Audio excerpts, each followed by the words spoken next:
Let's call this October 15th board meeting to order. George, can you take roll? Sure. Colonel Evans? Here. Mr. Grozen? Here. Mrs. Ludwig? Here. Mr. Miko? Here. Mr. Naso? Here. All present. Let's stand for the pledge. Pledge allegiance. To the flag of the United States of America and to the republic for which it stands, one nation, under God, indivisible, with liberty and justice for all.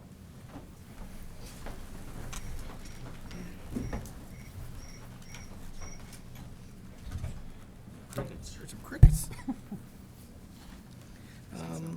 Brings us to district goals. Every week we restate our goals, student achievement and financial prudence.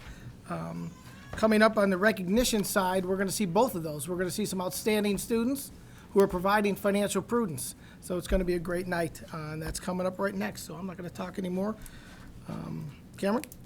Thank you, Mr. Naso. And as I shared a few weeks ago, very proud of our high school student council and the work they've done and the donation they've made of 60 Chromebooks and 2 charge cards to the high school. And at this time, it's my privilege to welcome their advisor for the student council at Strongsville High School, Ms. Vicki Keller, and our student council representatives here to the podium to share their good work.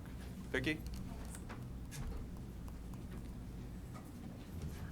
Good evening. Thank you for having us. Okay, guys, come on. We were actually going to bring all 60 plus, but we thought it might not be feasible. Oh, that'd have been fun. We could have fit them. Yeah, thank you very much for having us. We've been really excited about this. As community leaders also charged with financial prudence, you know very well that it is a privilege, but also it's a great responsibility. And just as you take it very seriously, our current leaders, our future leaders, and Strongsville High School's current leaders really take it seriously as well. As part of student council, inherent in the organization are fundraising opportunities. But with these opportunities come the responsibility to decide how best to spend these funds. And for 4 years, we have raised funds and had very healthy debates as to how they should be spent. And especially once the bond issue was passed, the students were taking this into consideration, asking me for updates as to what was going to be included, what wasn't, and they would change their plans accordingly. In short, these students are, quite frankly, the reason I feel doubly blessed to be not only a Strongsville resident, but also a Strongsville teacher.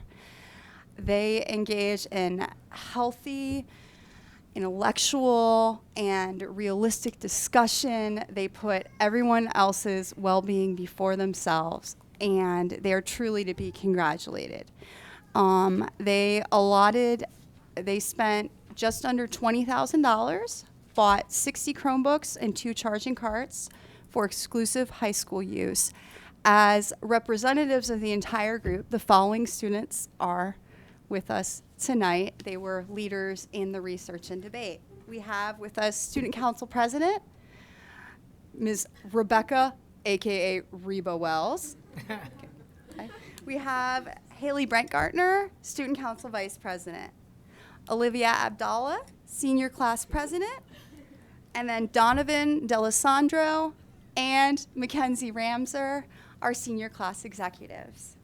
We have Mr. Jarrett Reimer, Junior Class President. And then we also have Katie Anderson and Brooklyn Elliott, our Junior Class Executives. And finally, last but not least, we have our Sophomore Class President, Melissa Mazzaris, and our Sophomore Class Executives, Ms. Krista Albertins and Maria Ong. So thank you very much for having us here tonight. We really appreciate it.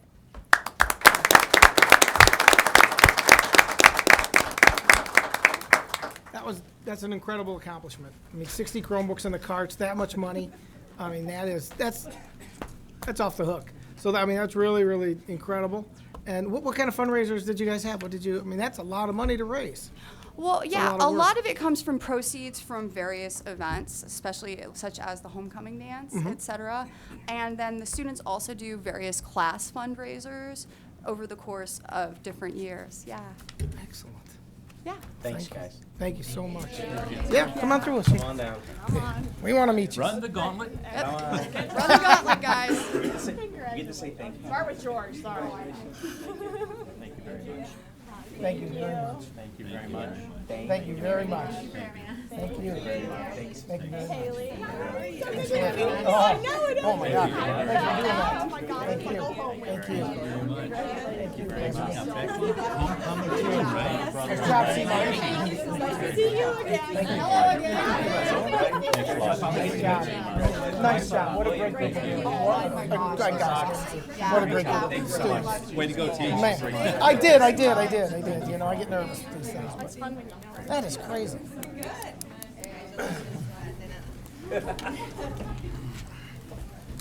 That's awesome. Once again, thank you to Vicki, thank you to our students for this outstanding contribution. And as you said, there's so many ways you could have spent the money to support our district, to support our community, and to give it right back to the students, I think is an accomplishment to be recognized, so greatly appreciate the work you've done. And with that, Mr. Naso, I'll go to the superintendent's report. Excellent. You might want to, I mean, this is going to be a long meeting. If you guys want to Scoot on out. feel free to scoot on out. The rest of this gets, after that part, the rest gets real boring. And I'm sure, Oh, please. I'm out. I'm sure they have some homework. It's a 3-day weekend. Thank you, everyone. Come on. It's a Thanks, long guys. weekend. And the Carl, you calling Cameron boring? I really am surprised they left. I thought for sure, I thought for sure they'd stay. they'd say, so. Yeah. Yeah. Couple Mark's items. All by himself now. Yeah. Yeah. Can somebody go friends, sit with Mr. Donnelly, please? No friends, Mark? Yeah. With that, now we'll go ahead and go to the superintendent's report. A few items I wanted to share. I did share this update in the last email update, but once again, as a reminder, we do not have a 2016-17 or 17-18 calendar. Our calendar committee is actually meeting next Wednesday. We have 2 meetings scheduled if necessary, and the calendar committee is made up of 3 administrative staff members, myself as the facilitator, 3 OPSI members, 3 SEA members, and 3 parents that will be a part of the committee. And what we will be doing is we will be presenting, after that committee's work, a few options to the board for consideration.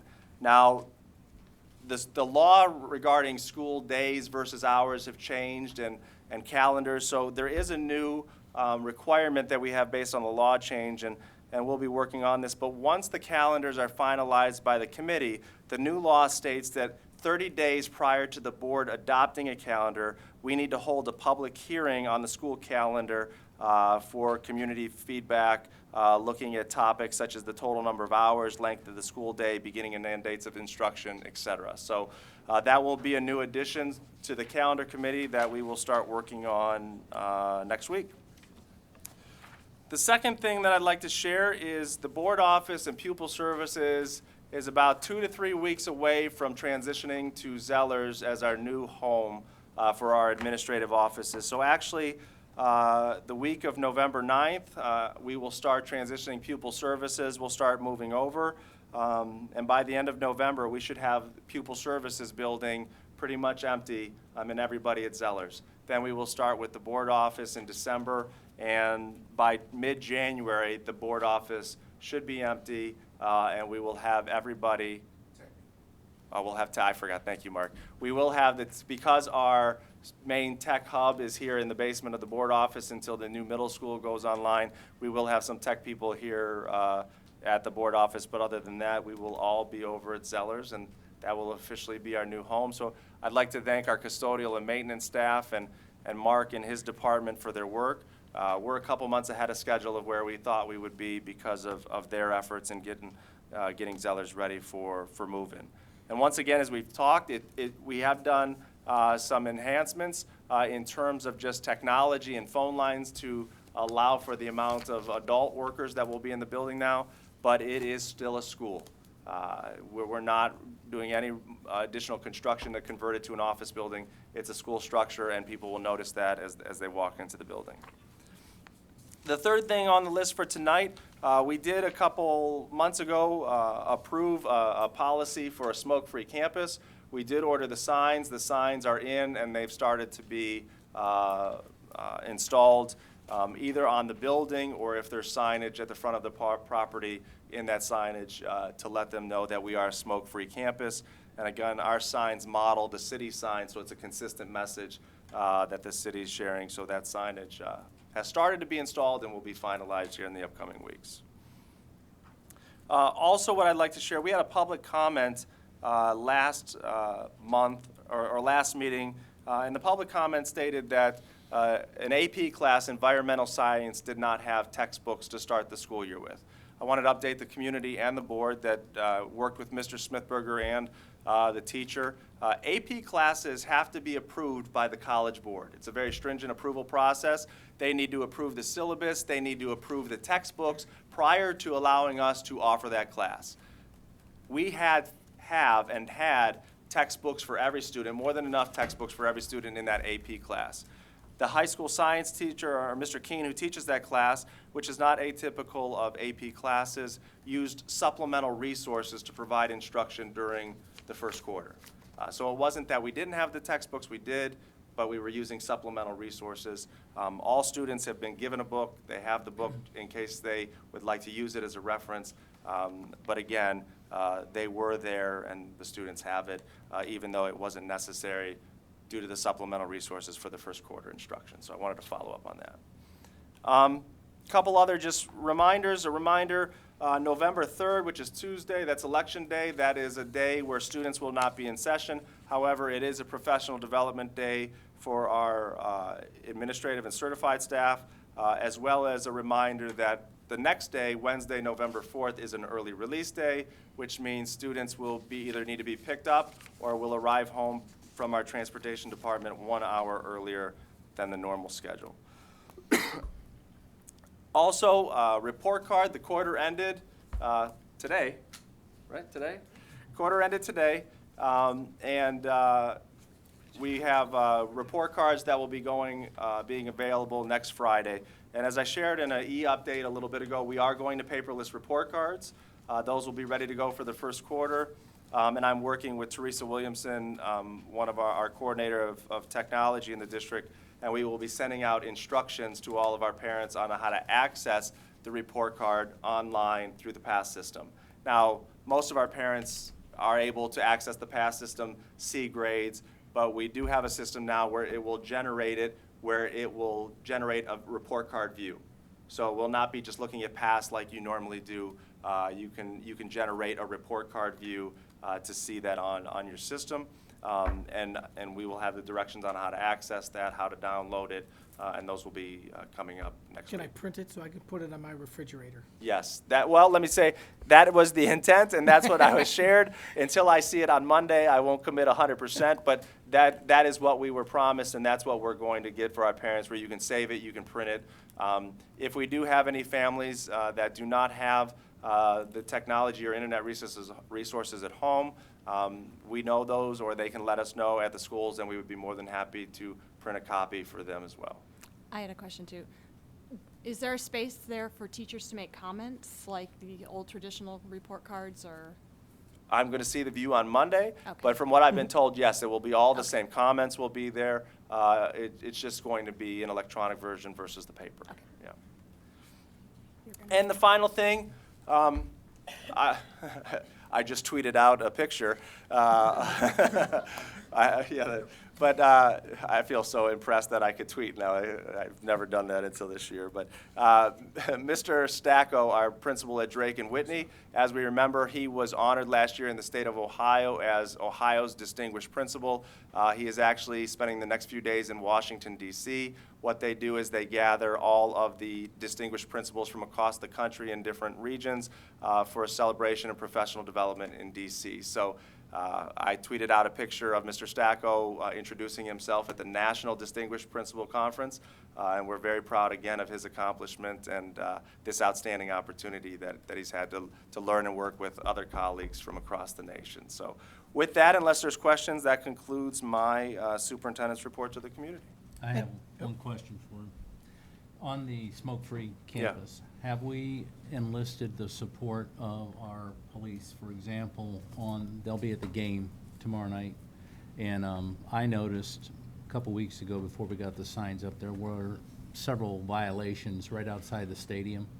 And I'm just thinking, the police, I'm sure, enforce that on the commons and other places in town. Do you think that they would be willing to assist us also so that superintendents and school board members aren't running around hollering at people? Yes, and when we first enacted the policy, I did talk to the police department to share with them what they were doing, also look at protocol as to how they could help support us. So they are all on board with that, and they've been a support since since I've shared with them. And again, what we look at in terms of support, and we've been fortunate that most individuals, when you ask them, tell them the policy, they put the tobacco product or cigarette out. But yes, if ever, the police will be monitoring as well and giving that reminder. But the community we live in, the support that we get from our community, a gentle reminder has been enough in the past. Yeah. Okay, thanks. Thank you, Cameron. I'd like to mention, you said you tweeted out a picture of Principal Stacco. Yeah. And I just started following a bunch of, like, my daughter's building and the athletic department and a bunch of different things from the school district. And you get so much information. I mean, there's sporting events you can't make. You get the scores, like, when it's over. It's amazing. It's like technology is so cool. But you can really stay in touch if you get on Twitter. And I had to figure it out myself. I'm an older guy, so it doesn't come easy to me.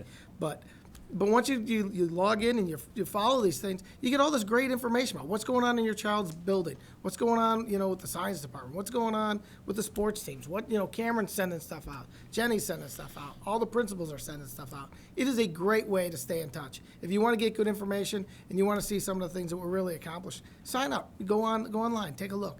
It is really, it's amazing, it really is cool. Good. I love it. And this is coming from a guy who had a flip phone less than a year ago. Cameron shamed me into getting rid of my flip phone, but now it's I'd like to make a quick comment about Zellers and just a little bit of a proud fact. The Facilities Development Committee is the one who made the final recommendation to the board to put admin there. We gave them a very, and I mean very, narrow budget and margin to do that. Mark, and I'll personally thank him, has done wonders with that budget. He kept it as school. He's done a great job. And I'm very surprised, Richard, that you didn't ask this comment, but yes, it is under budget, and yes, it is on time, actually ahead of time. So really proud of Mark, the staff, the maintenance guys. They've been painting and working their butts off over there, so thank you. all right. That brings us to approval of minutes. We have the September 3rd, September 12th, and September 17th minutes to approve. Can I have a motion? So moved. Duke makes the motion, Second. second by George. Any discussion? George, take roll. Colonel Evans? Yes. Mr. Grozen? Yes. Mrs. Ludwig? Yes. Mr. Miko? Yes. Mr. Naso? Yes, Motion passes 5-0. excellent. That brings us to treasurer's report. George? Thank you, Mr. Naso. I actually have quite a bit of items this meeting, and I'll try to be brief. Item A is the 5-year forecast. Exhibit A is the October 5-year forecast and assumptions that were presented at the last board meeting, October 1st, for your approval. Item B, the financial report for the month ending September 30th, 2015. Exhibit B is the monthly financial report. I wanted to update the board and the community that I did change the format of the report to include more charts, analytics, and explanations for the monthly activity for the month. The reports that you were previously receiving are still there, but just in an appendix format within the exhibit. Also, I want to bring your attention to page 11 of Exhibit B. That's the bond issue summary report. I also changed the format of that report as well. The first thing I did was I split out the report based by projects. The funds are split into two different buckets within the fund. The Ohio Facility commission projects and the locally funded projects. Since those are in two different budgets, or buckets, I just wanted to show that differently on the report. And then also, we had that revised budget column in there. I brought back the original column so we could show how the project has changed as we've been moving forward with it. And then I also added the last four columns, which were based on the recommendation of the Facilities Committee. The projected column is a reconciliation between the work that is expected to occur, but we're yet to encumber the funds. And it's mostly due to, we're still waiting to get bids and other information before we make the purchase orders. And then the last two columns is a breakout of the unencumbered balance to show what has been committed for certain projects versus what is yet to be committed and still being discussed by the Facilities Committee. On the next page, page 12 of the exhibit, I took this report a step further and added budgetary placeholders for the demos of the Board Building, OPS, and Drake Building. Under the locally funded construction, I added lines for the demo and the Board Building, and OPS building. And in order to fund these projects, we moved money from the elementary school repairs and the transportation renovation budget to fund those. And then under the OFCC projects, I added a budgetary placeholder for the potential demo of Drake Elementary for $271,227. Part of this budget, $87,000, was taken from the Albion demo budget. That was deemed a little too high. And then the remaining $183,502 was moved from the locally funded construction, elementary school repairs. Because this transfer is in a different bucket within the fund, it's going to require board approval. So that leads me to item C on the agenda, which is fund-to-fund transfer, transferring the $183,502 from Fund 004-9914 locally funded construction to 004 construction OFCC project. That's why I was a little in depth on that, to kind of show you how the money's kind of flowed through. If anyone doesn't have a question, I'll move on to item D on the report. If I could, to make a comment, first, I've been waiting over a year to get a report like this. So George, thank you very much. One of the reasons why we have two buckets of money, the OFCC money itself, if the program stays intact, this district will receive, Mark, is it 7%? Yeah. 7% in reimbursement for every dollar we spend through the OFCC. At a future time when we do some sort of brick and mortar add-on repair modification to one of our buildings that's approved through FCC, we have the potential of receiving millions back. So 7% of the total of $60 million, whatever that number might be when we finish. But it's still a moving target because there's still some items that we have to clarify and we have to make sure we work through the FCC process. But it would make sense, number one, to place that money from the unfunded or locally funded amount into FCC bucket. Two, we have professionals here in place that have already proved to not only be able to create a plan, complete the plan, and also do the things necessary. Demolition of an entire middle school, removal of asbestos, putting those plans, it's a little bit bigger than larger than our depth. So let's do this right, let's do it correctly, and by moving that money, again, we have the potential of receiving 7% back. So my point is we're managing not tens of thousands of dollars, we're watching every single dollar we can, forward and backwards. So great job, both of you guys. Thanks. My next item, item D, grant approval. Under this, we have two grants, the Dollar General Literacy Foundation Youth Grant.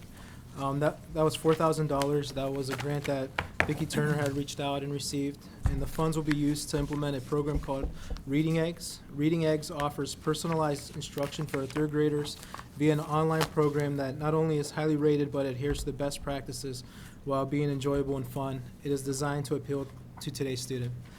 The next grant is from the high school. It's a Walmart communication grant for $2,500.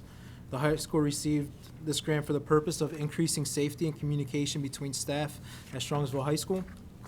The funds will be used to buy radios for key Strongsville High staff to maintain security and increase communications.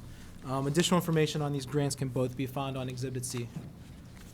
The next item is Exhibit E, approval of new funds.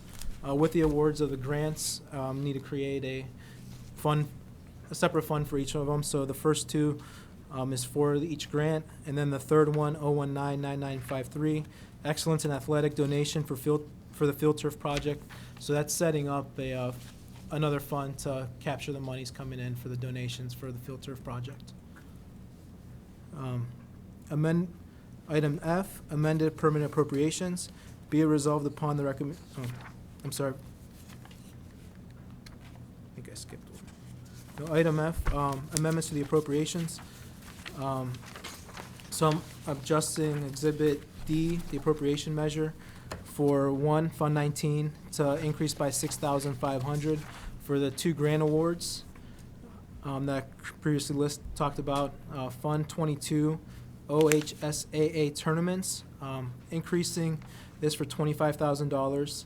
This is basically an in and out fund. For tournament games, ODE requires us to account for these funds separately in a different account, and the revenue we receive is paid out of this account and paid back to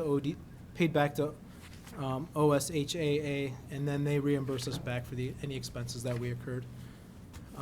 Talking to Andy, we're predicting to be hosting playoff home games for potential volleyball and maybe soccer. And then also for our federal funds, I need to make adjustments based on the carryover amounts that ODE had just awarded us. So, and also on the exhibit, I also put indicated which funds are changing and by how much, and kind of wrote a description there on the bottom. And then my final item, item G, invoice order approval. This is a $5,000 invoice for an after-the-fact purchase order for Tri-S Controls. This is an annual maintenance contract for alarms and the alarms control panels at our buildings for fire alarms. What ended up happening due to the transition and responsibility between staff, the purchase order was not entered in time prior to the invoice coming. So approval for an after-the-fact invoice. And if there's no questions, that concludes my report. Thank you, George. First of all, I'm not a big fan of change, but I'm a big fan of improvement. And these Thanks. reports are not just a change, they're a huge improvement Thank over you. what we've had. So the charts and the graphs are very useful, and they tell the story much better than those old green bar reports we used to get that were a mess. Thank you. So thank you very much. I have to go back. I did actually skip item 7. There is no public comment. In my excitement, I skipped it. But so that brings us to back to the superintendent's report. Cameron, I can feel that energy. right? Yep. All right. Thank you, Mr. Nate. So at this time, I'm going to ask Mr. Ken Evans to come to the podium, member of the Bond Issue Advisory Committee, to share a presentation on a topic that was recently discussed by that committee. Ken?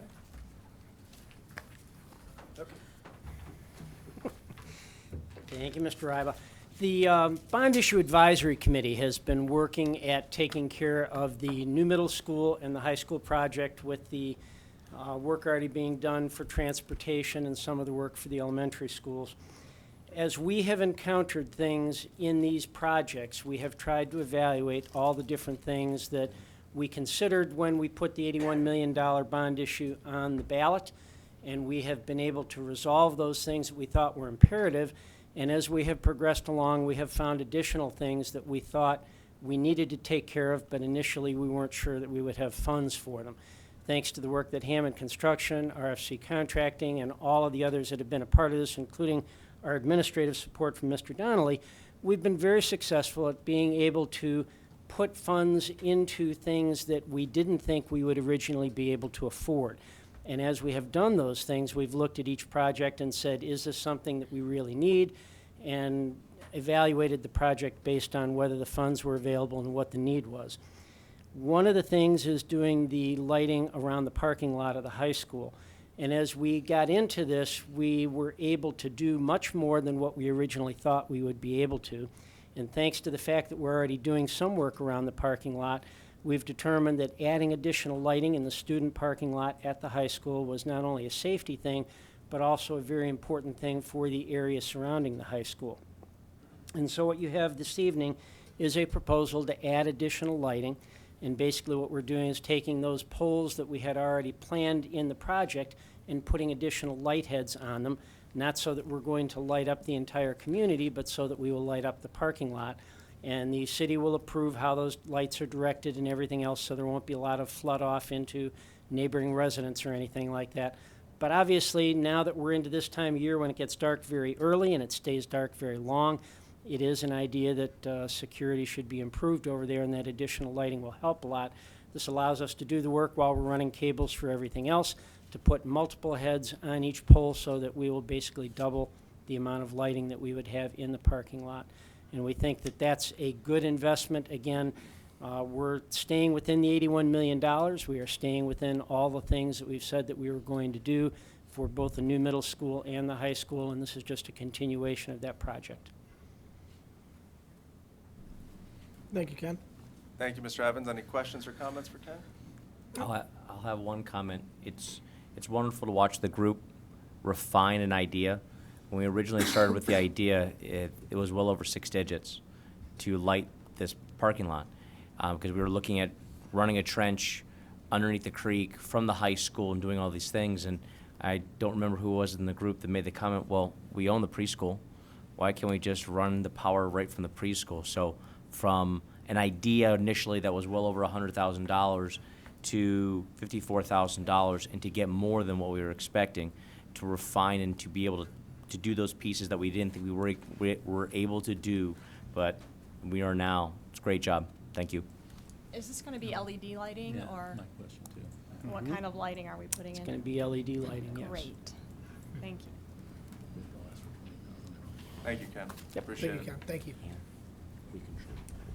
The second thing under timely information is the 2015-16 goals and strategies. And board members, I gave you a handout on this, and for members in the audience, there's a handout as well.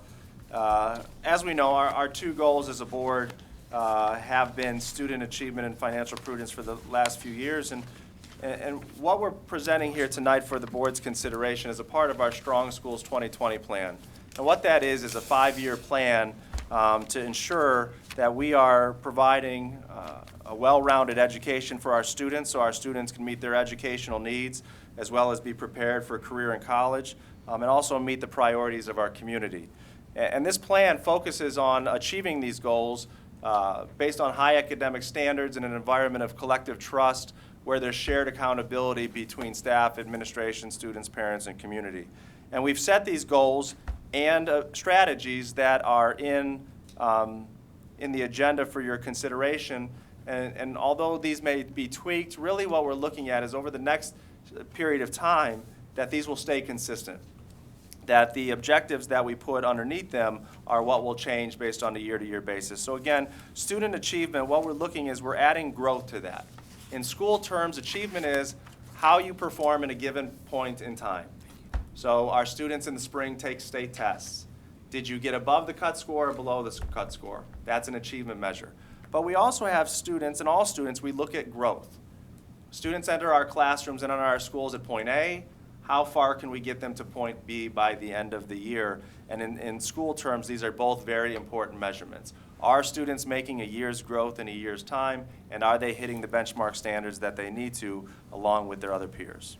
Underneath that, we're suggesting to focus on 3 different areas. One of those being teaching and learning, where we're engaging in quality teaching and learning to meet the needs of our students. As we've talked about before at the board, some of the action steps to achieve that strategy is by continuing to evolve and develop our OIP, our Ohio Improvement Plan, or our improvement plan for the district. We are in year 3 of the plan that we developed, and we're going to start developing that next iteration of our improvement plan for the next 3 years, as well as developing a quality profile or an internal report card for not just what the state measures, but what we value as a community and a school district, and how we're attaining those benchmarks that we've set. Technology is the second strategy that will be an area of focus for this year. And Vicki's here, who's done a tremendous job helping the district and supporting our efforts there. But really twofold, we're going to be focusing on this year, implementing a clear plan for technology, as well as integrating professional development in technology for our students, staff, parents, and community. And finally, under the student achievement and growth is community engagement. Again, we've made a lot of effort in the past few months to engage with our community, communicate, give updates and information, as Mr. Naso mentioned earlier, but we're also looking at how can we as a school district become more involved in our community, and our community and parent volunteers become more involved in our school district. Moving on to goal 2, financial prudence, there's 2 areas, as you can see, strategies we're going to focus on. First is facilities and infrastructure, and we're blessed to have the $81 million bond issue that was supported by this community, and that's going to assist in a brand new middle school and an updated and renovated high school, but we still have needs to make sure we're being good stewards of that investment and maintaining and supporting those buildings as well as our preschool administrative buildings and other properties in the district. So what we're going to focus on this year is developing a long-term facilities plan, a maintenance plan that's going to support student learning, that's clearly communicated to all staff, so we make sure that our facilities meet the needs and the educational needs of our students. Jenny and I last week met and took the feedback of all of our staff that came through a furniture fair, and we finalized furniture for the new middle school. It's not just picking chairs and desks, it's picking furniture that meets the educational needs of students in today's day and age as we work in teams, as we work in collaborative groups, and so that's important of our facilities as well. The last part is our finances. And obviously, we are working every day to align our district resources with initiatives and investments while maintaining sound financial practices. 2 areas that we're going to focus this year, we are going to have further discussions with the board. We have a renewal levy that will be coming on the books here shortly, and the first we can go forward with that renewal levy is November of 2016. So that's what we're going to have to work on this year, is planning and implementing a renewal levy campaign and timeline as we move forward with that. And then also, we're always looking to develop and implement innovative means to increase efficiencies. George, throughout the past few months in his budget presentation and 5-year forecast presentation, have shared some of the work that we've done in terms of going self-insured, our continuous look at energy efficiencies, as well as looking at different infrastructure pieces that we could do to proactively reduce costs as we move forward as a district. So it's an aggressive plan, but it's a plan that I know that we can support and implement this year, and those goals and strategies are there for your consideration, Mr. Naso, for a vote.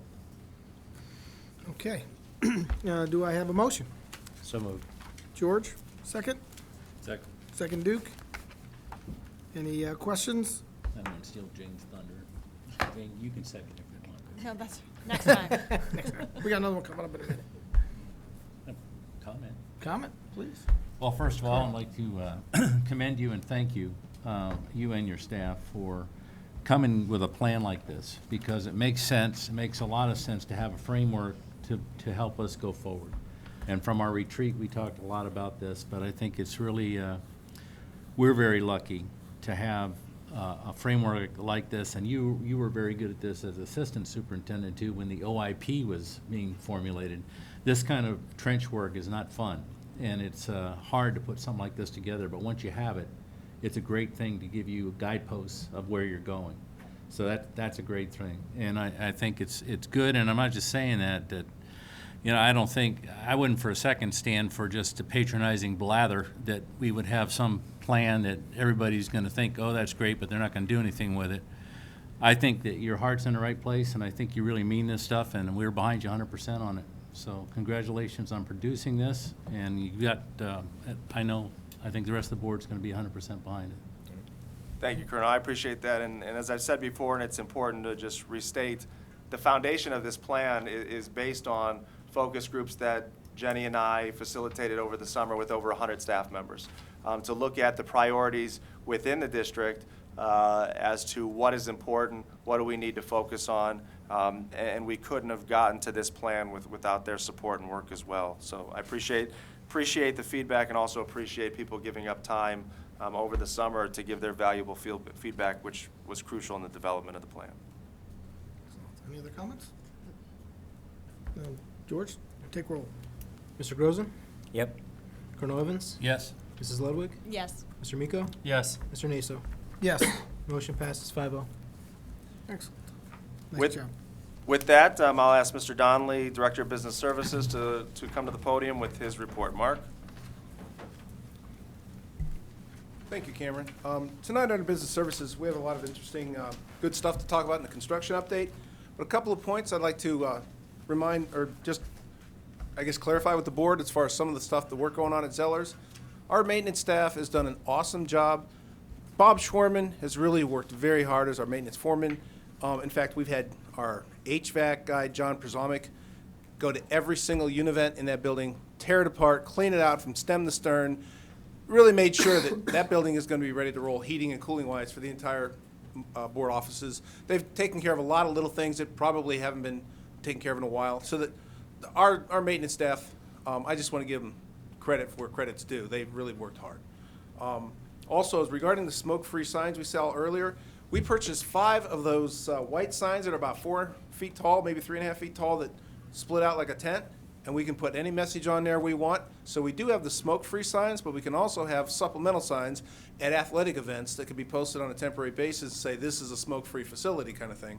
So we have those options. We'll use that for, voting is on, parking is in the east lot, and those sort of temporary signage options or opportunities. But we will plan on using those at almost all athletic events to remind people of the smoke-free issue. And with that said, got a lot to cover with the construction update. What's been happening at the high school? Carpet demolition in the guidance area. Room framing in the guidance area has also been started. Auditorium ceiling has been painted. Near the front of the auditorium, there's a hard ceiling. The back of the auditorium has the grid work and ceiling tiles. Power and light fixtures are being installed in the 100, 300 areas. Drywall is nearing completion on the second floor classrooms behind the auditorium. We're putting in an elevator in that area to get up to those classrooms, and they're working on room framing and drywall as well. The Aux 1 gym floor and lights in that Aux 1 gym are near completion, and the planetarium flooring and seating have been installed. This room is ready for use once again. This is Aux 1 gym. The floor has been sanded. They haven't put the finish down. They haven't painted the lines. Obviously, there's dust on that floor, but that is the LED lighting in the gym brightens this place up real well. Look at the next picture we took a few months ago. That's that gym without the LED lighting. Let's go back. There's a gym with the LED lighting. It's going to be much brighter. That floor is going to, and walls and LED lighting is a much brighter place for the kids to practice and play in. There's just another picture of the Aux 1 floor standing. It's wrapping up. They should be putting down they actually put down 2 coats of finish first, then they paint the lines for the basketball court, the volleyball court, then they finish up with 2 more coats on top of that. That should be wrapping up by the end of next week. Moving over to the little theater stage to do that floor, and then they'll move over to the auditorium stage and do that floor. So the guy with the sanding machine's got a lot of dust coming his way. Planetarium. I don't know if you've seen a planetarium prior to the project, but we had wood benches in there.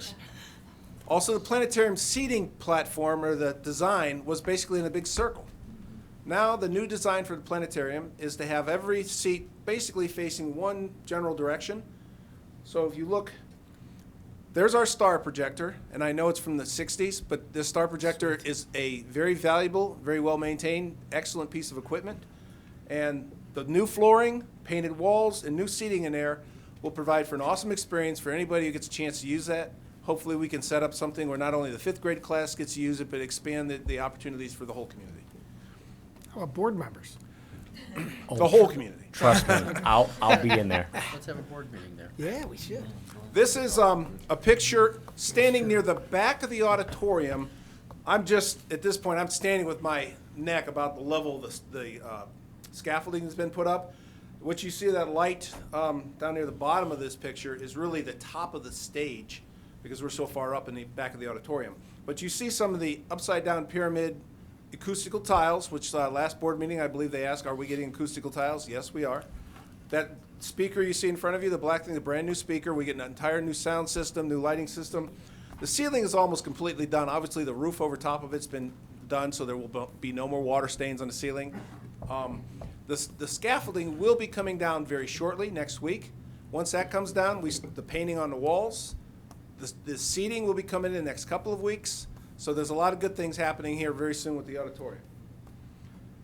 The carpet demo that I mentioned in my verbal update, we have carpet demo in the guidance area. That the carpet's out of there. They're getting ready to install new carpet and paint walls.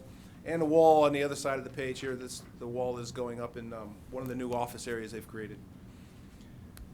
What we see here on the left side of the screen, the auditorium ceiling that was the painted, the hard part of the ceiling, this is right up close to the stage. This is standing on the scaffolding. That's all been done. New lights have been installed. Any patching required and painting has been done throughout the entire hard part of the ceiling.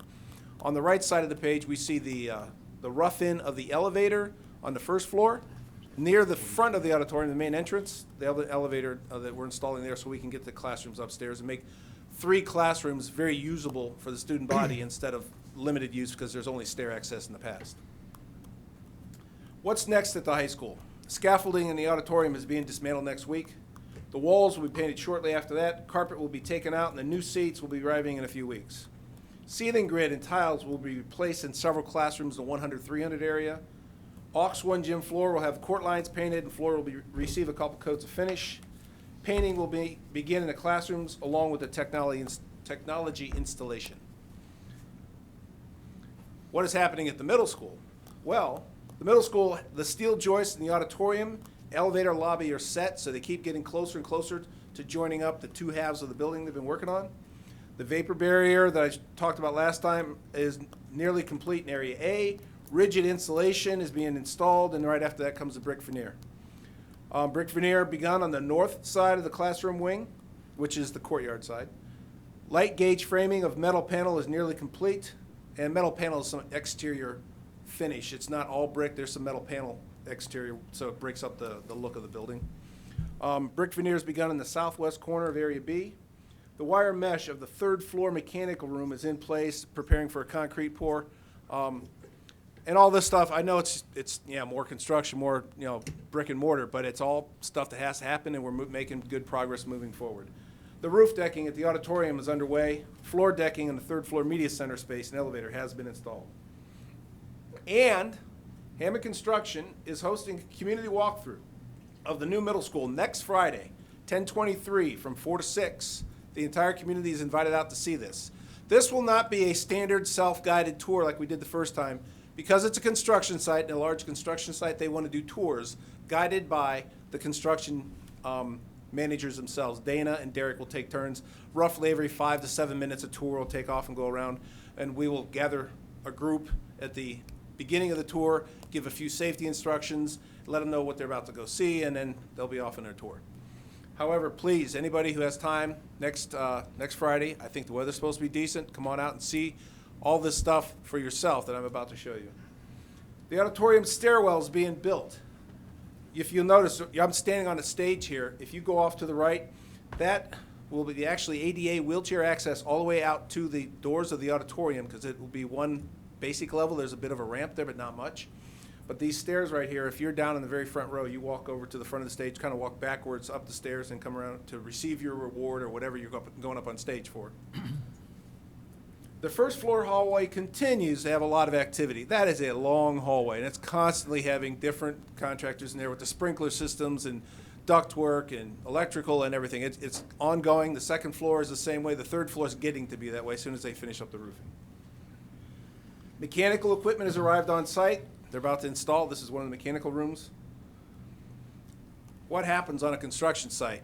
Does anybody remember 17 months ago? That's what our construction site was.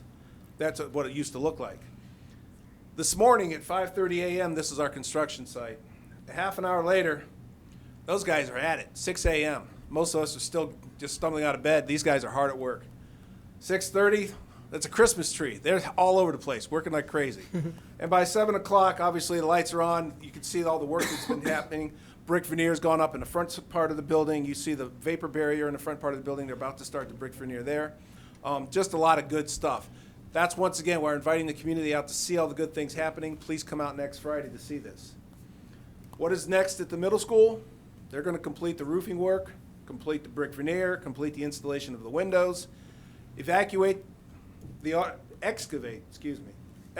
auditorium to the proper level. They got to get that slant going for the seating that come down at the right level. and enclose the building prior to winter so finishes can be applied during the winter months. And that's the construction update. Are there any questions? Yeah, Mark, I had one question for you. In the guidance areas in the high school, we were ripping out the carpet. Are Yes. we reinstalling new carpet, or is it that tile floor that we have everywhere else? I believe it's carpet, the Okay. new carpet going down, because it's an office area. That's a great update. Really Great job. excited. Yeah, it's almost, like I said before, it's fun to go out there and see all the changes. All the dirt work and all the brick work and whatnot going on, yeah, ho-hum, but now it's kind of exciting seeing stuff happening. Amazing. Okay. Thank you. With no more questions, we'll move on to item 2. The change order for the high school student parking lot that Ken Evans discussed before is item 2. Like you said, it was I think George mentioned it was a 6-figure change. The construction team drilled down to what was the best way to do that, the cheapest, or I don't say cheapest, the least expensive. They did a great job of coming up with a better plan. And now we have a recommendation for a change order of $54,974.51 to provide new lighting, new light posts, dual head pointing a couple different directions so it covers more of the parking lot. And we're just looking for your approval on this item tonight. Can I have a motion? Absolutely. George?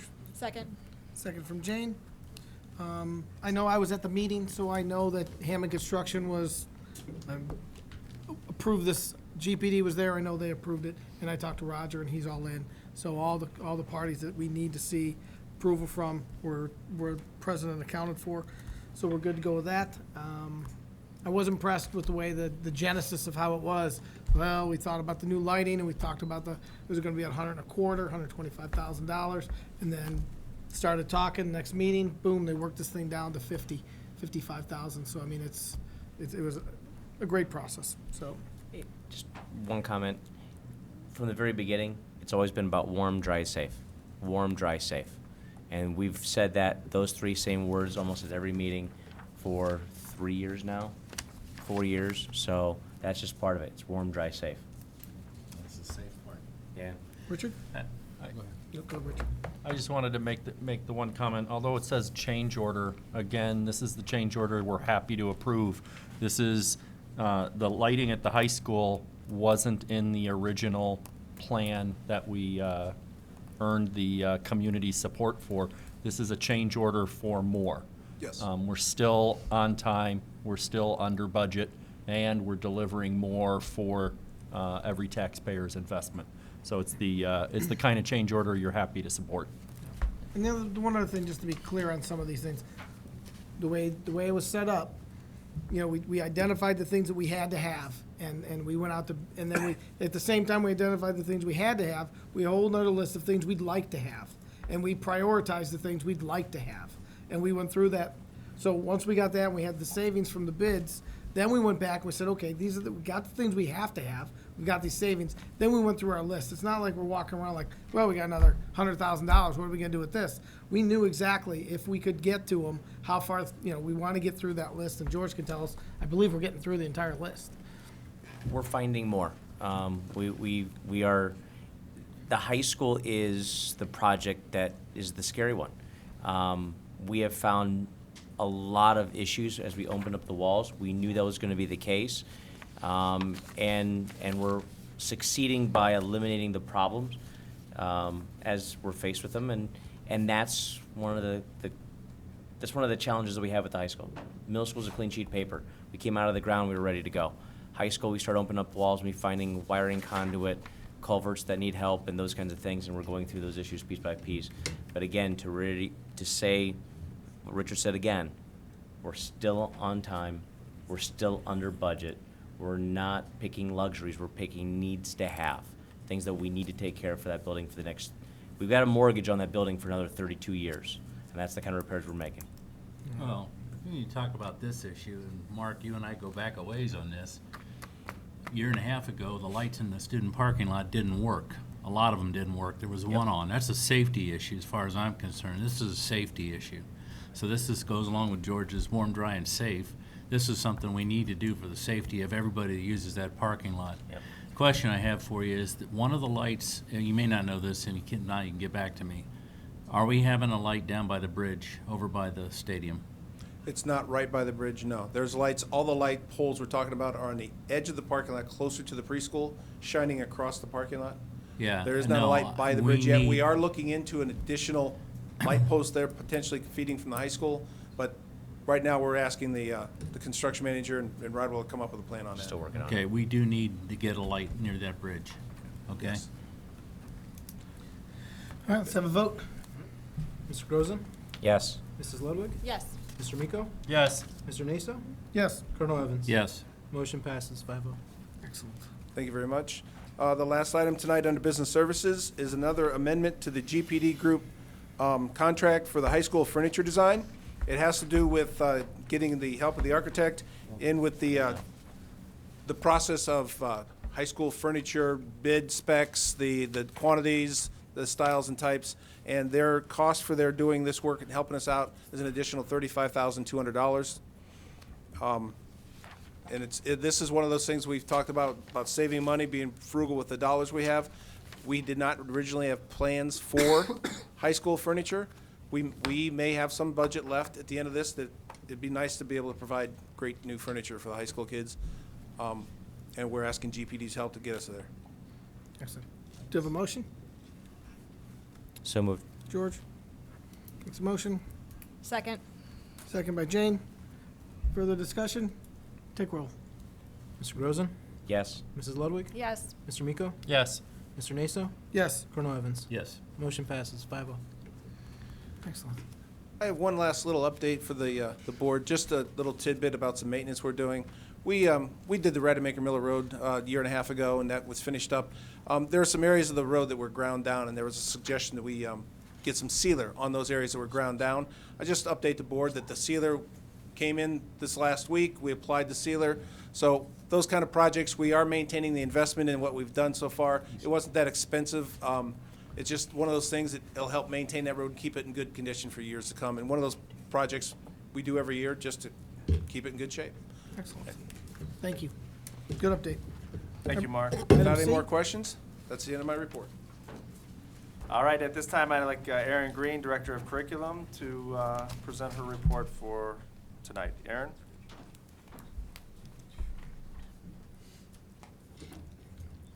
Good evening. Tonight we have just one item for your consideration under curriculum, and this is a recommendation to enter into an inter-district service area contract with the Educational Service Center of Cuyahoga County for the 2015-16 school year, and that is Exhibit G. Thank you, Erin.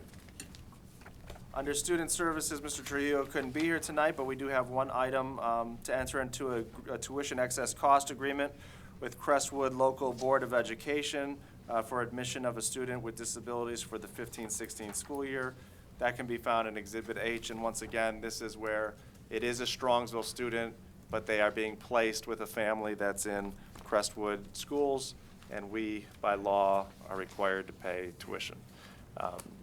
So that ends the report for Student Services unless there's questions there. Thank you. All right, and next, I'd like to ask Jenny Pelko to present her report under Human Resources. Jenny? Good evening. For my first item, I'm going to go to the podium.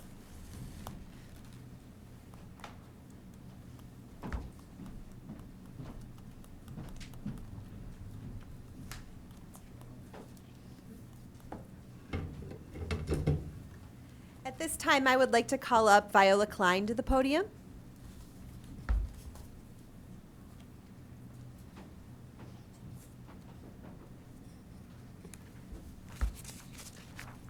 Vi began with us in Strongsville as a clerk in 1984. In 1999, she became the executive secretary to the director of instruction, and in 2002, she accepted the position of executive secretary to the director of business services. Vi is a gracious and very kind-hearted lady who has devoted 32 years to the Strongsville City School District. I would like to thank Vi for her service and dedication, and we wish you the very best on your retirement. Congratulations.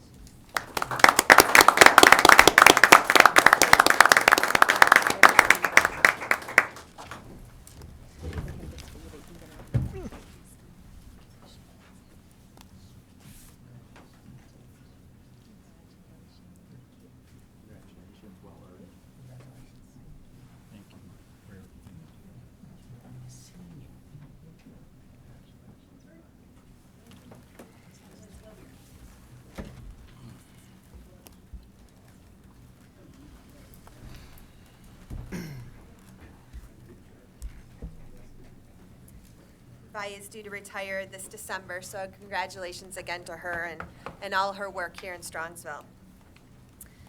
Under item 2, we have the following non-certificated appointments. And then following that, we have certificated substitute appointments. We also have a non-certificated substitute appointment of bus aide, bus driver, cafeteria monitor, lots of different jobs there. We have 2 tutors for appointments. We also have certificated supplemental contracts and another certificated supplemental contract paid upon completion for a flag advisor at Strongsville High School. Under E number 3, we have a few changes in status of our non-certificated staff. The first one is a non-certificated reduction in force, and we were able to recall her quite quickly, and it was a full recall. And then we also have non-certificated changes in status following individuals under that section. We also have additional non-certificated changes in status. Under item 4, I have salary upgrades for our certificated staff. And under number 5, we have a continuing contract of a non-certificated staff member. Under number 6, we have 2 stipends awarded for our district mentoring committee. Generally only meet 1 time. Under number 7, I have a certificated family medical leave, a certificated parental leave, and 2 non-certificated family medical leaves. Under number 8, I also have our chaperone volunteers. Those are my items for your consideration, and this concludes my report unless there are any questions. Yep. Thank you, Jenny. And that concludes the superintendent's report, Mr. Naso. Excellent. That brings us to, what does that bring us to? Item 11. Report on Polaris. Thank you, Mr. Naso. I'm going to attempt to be as brief as possible. I will announce to the community that on Wednesday, October 28th, there is a open house at Polaris. You can explore the various Polaris programs, tour the labs, talk one-on-one with the instructors, and you, if you're a student, you earn 5 points towards enrollment for attending. The culinary program provides refreshments, there's door prizes. It's a great way to experience all the different things that Polaris has to offer. And with that said, and we are in election season, I will remind the voters that Polaris does have issue 6, which is a .69 mil permanent improvement levy that'll be decided on Election Day, November 3rd. And kind of in conjunction with that, I'm just going to share with you, this is by a student, Jared Hendrickson, and he wasn't a Strongsville student, but he was one of the seniors last year in May who was chosen to represent the class. And so at the senior awards ceremony, which is kind of like Polaris's graduation, he gave one of 2 talks, and I just want to read his summation. I can think of no other place that can be home to so many unforgettable experiences. For 3 hours a day, we are chefs, we are mechanics, we are security officers, we are engineers. We learn how to treat patients, construct houses, direct air traffic, and even solve crimes. Where else can we live our dreams so soon? Where else can we get such valuable insights so early in our careers? And then he concluded, here at Polaris, we have been able to imagine our futures and strive towards them. Here at Polaris, we have been able to act upon these desires and experience possible new careers. And as long as we take what we've learned here and use it, our success is inevitable. And I think that sums up the Polaris program better than anything I could say. If I may, I'll move on to legislation. Please. The House and the Senate passed 2 bills that are awaiting Governor Kasich's signature just recently. And the one I want to highlight is House Bill 39, which permits a school or a camp to obtain asthma inhalers for use in emergency situations, and I'm sure we'll be updating our policy at the next chance to allow that. And then there's some other legislation that is currently being heard or receiving hearings. House Bill 148 provides classroom facilities assistance to school districts that have consolidated. House Bill 192 requires the State Board of Education to adopt rules for safety enhancements to buildings. And House Bill 229 allows custodians of a qualified child to apply for an autism scholarship. And House Bill 221, which is rather timely, revises the law regarding tobacco and nicotine use in public schools and at public school-sponsored functions. And since we have a smoke-free campus, hopefully we won't have to update our policy. The last one I was going to just highlight again, Representative Davila sends out a newsletter once a quarter, and in it he reports to the community that he continues to work with his House colleagues to address the tangible personal property tax phase-out that impacts nearly 100 school districts around the state, including Berea and Strongsville and several other suburbs in Cuyahoga County. We anticipate provisions to be included in an upcoming budget corrections bill, which is standard for the early months of each even-numbered year. And I just, I'm looking forward to George making his board comments, as always. But again, it is important that citizens and taxpayers continue to let their Senator and Representative, Senator Patton and Representative Davila know that the tangible personal property tax is untenable and that it will have devastating effects if it's not changed. And the only way to get that change is to continue to keep the pressure, whether it be email, whether it be phone calls, whether it would be meeting with Davila or Patton when they have their different opportunities during the time. But it is important to keep that pressure up and to keep that message current. Memories can be short. And that concludes my, I'm sorry. One last thing on the report. Mr. Ryba mentioned that November 3rd is Election Day. A number of the polling places have changed, so make sure to check where, if you do vote on November 3rd in person, make sure to check where you're voting. High Point is no longer a polling location. Zellers is no longer a polling location.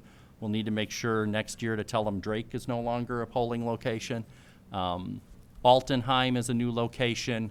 The Strongsville Senior Center is a new location. So if you do vote in person, make sure to figure out where you're supposed to vote. If you vote by mail, hopefully your mailboxes haven't moved.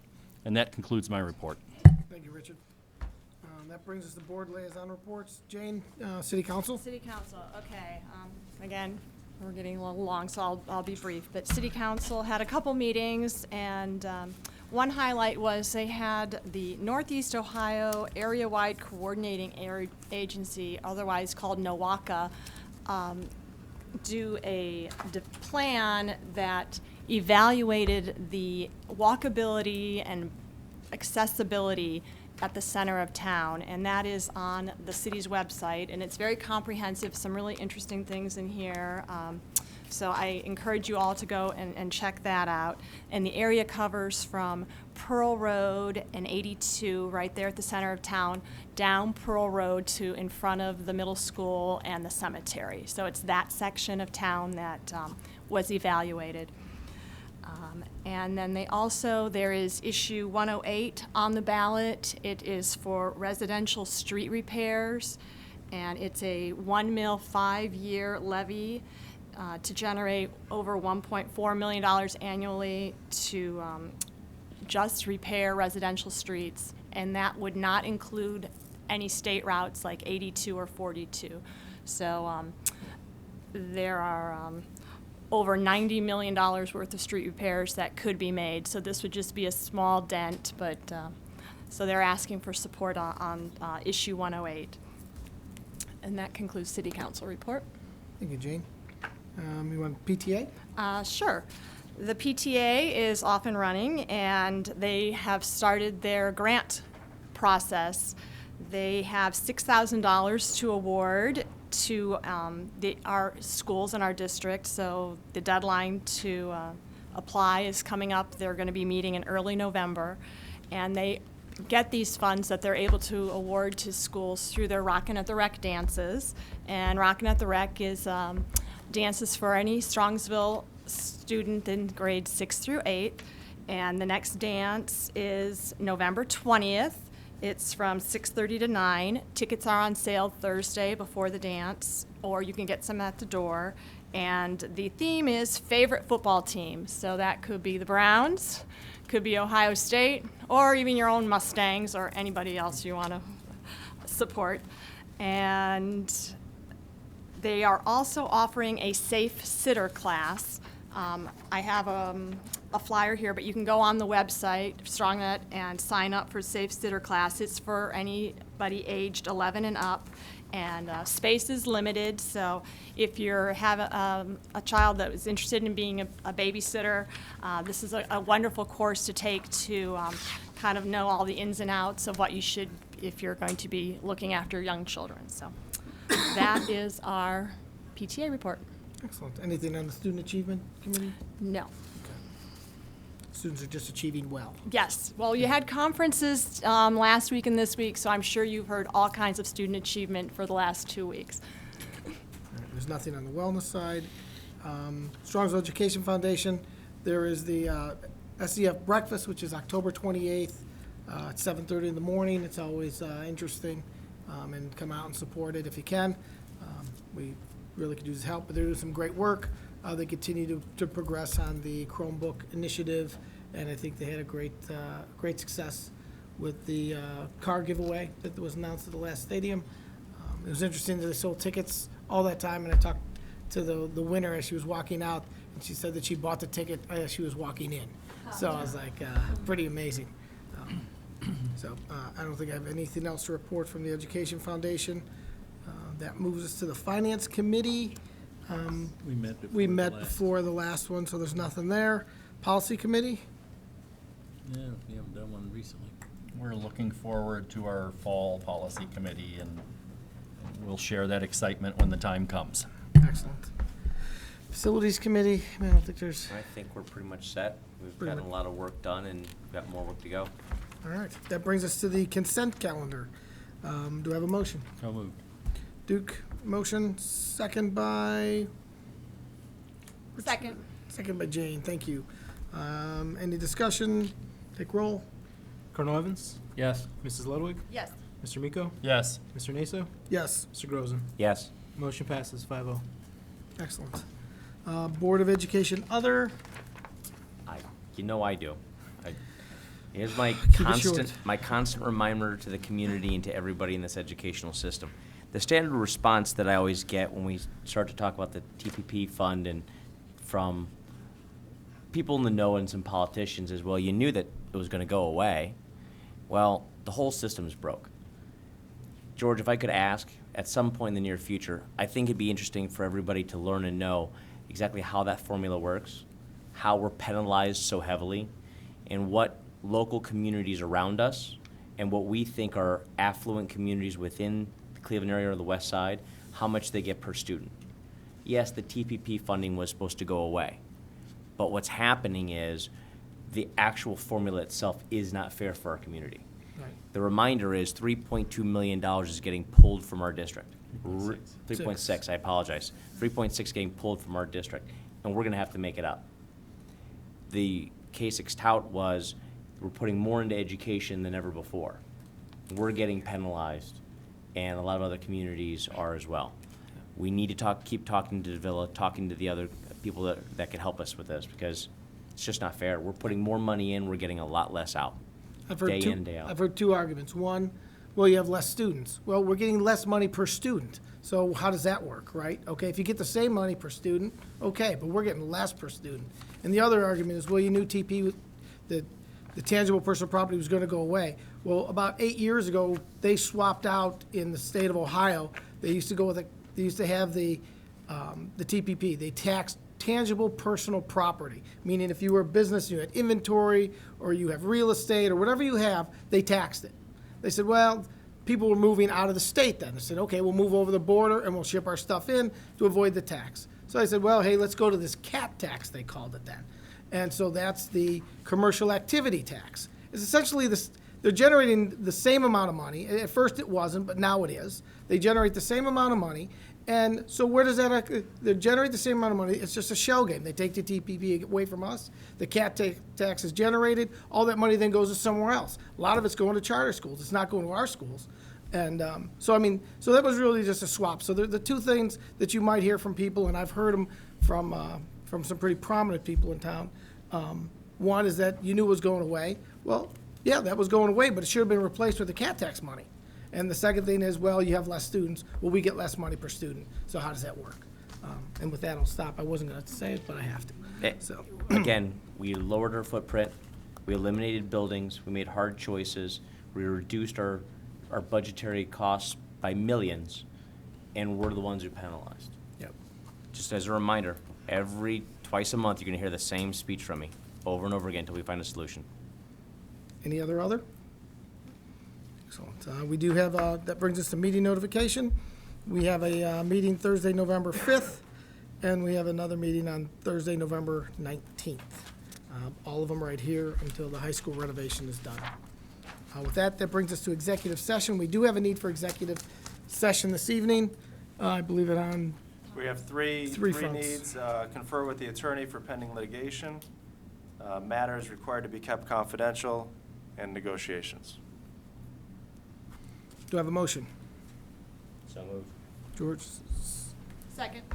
second by Jane. Any further discussion? Take roll. Mr. Grozen? Yes. Mrs. Ludwig? Yes. Mr. Miko? Yes. Mr. Naso? Yes. Colonel Evans? Yes. Motion passes 5-0.